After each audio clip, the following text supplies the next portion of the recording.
Hey everybody, welcome to Indie Games Level Up. I'm your host, Phil Lubensky. This episode is coming to you from MIGS, the Montreal International Game Summit. So I'm here with Philippe Morin, co-founder of Red Barrels. Philippe, how you doing? Pretty good, and you? Pretty good. It feels good to be two Phils in one spot, frankly. Can you give me a quick rundown of the Outlast games? Outlast is a survival horror game. Its main purpose is to scare the shit out of players. The first game was released in September 2013, and we're currently working on a sequel. We like to create emotional journeys, and horror is a very good genre to create a very high intense emotions. Hugo, one of the co-founders, sent us a video clip from the FX Twins called Robert Johnny. It's a really freaky video clip using night vision. That was one of the main things that inspired us. That and the game Amnesia the Dog Decent, the non-combat approach. And since a big part of the core gameplay is running away, then we might as well make those chases as exciting as possible. So that's why we decided to push the parkour thing, being inspired by Mirror's Edge. In your opinion, what does a horror game need in order to be a memorable one?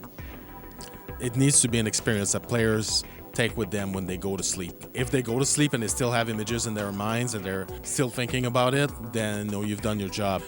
We did a lot of playtests and feedback was great, was awesome. We worked for several months on the first hour of the game.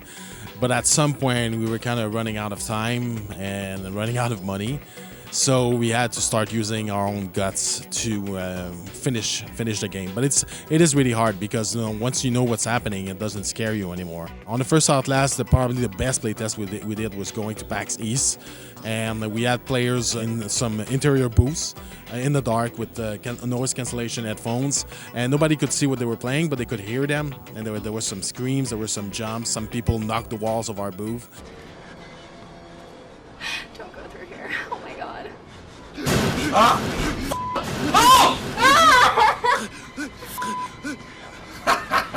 Outlast was one of the big games to come out of Montreal.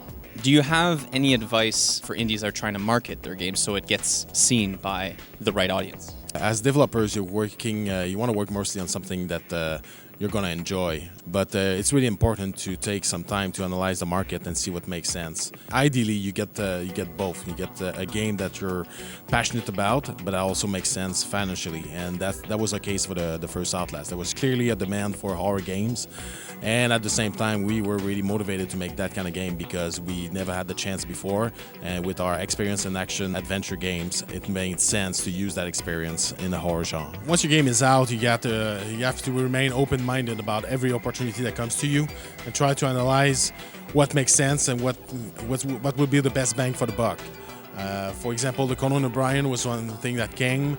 There was also Sony that came to us at PAX East while the game was just a PC version. Those are all things that were not planned, but you have to be flexible and adapt to those things because there might be opportunities that may change the course of the game in terms of success. You recently announced Outlast 2. It's have new characters, new setting. What else can you reveal about Outlast 2, if anything? It still fits in the same universe, and we're working on something that's going to bridge the gap between both games. We needed something that would make the players go, what the fuck is going on? And so that's why it made sense to go out of the asylum, so it's bring them someplace new so that they have that feeling once more, the feeling they had when they entered the asylum in the first game. We don't want to give too much details because it's really early and we're shipping in about a year.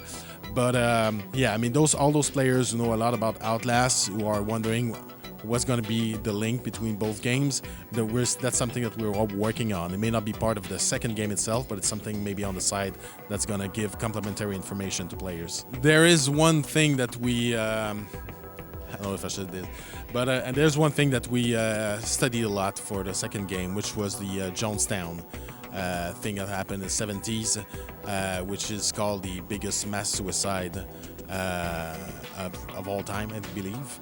And so that's something that we studied and we checked a lot as an inspiration for Outlast 2. Moment of truth here. Would you yourself ever enter an asylum filled with horrors in order to uncover the truth? Are you crazy? This episode is sponsored by the Canada Media Fund. Since 2010, They've invested over $50 million in Canadian indie game studios. Indie Games Level Up is produced by Handmade. Handmade creates video game trailers, commercials, and this web series. This episode is sponsored by the Montreal International Game Summit. Get to the next level with MIGS.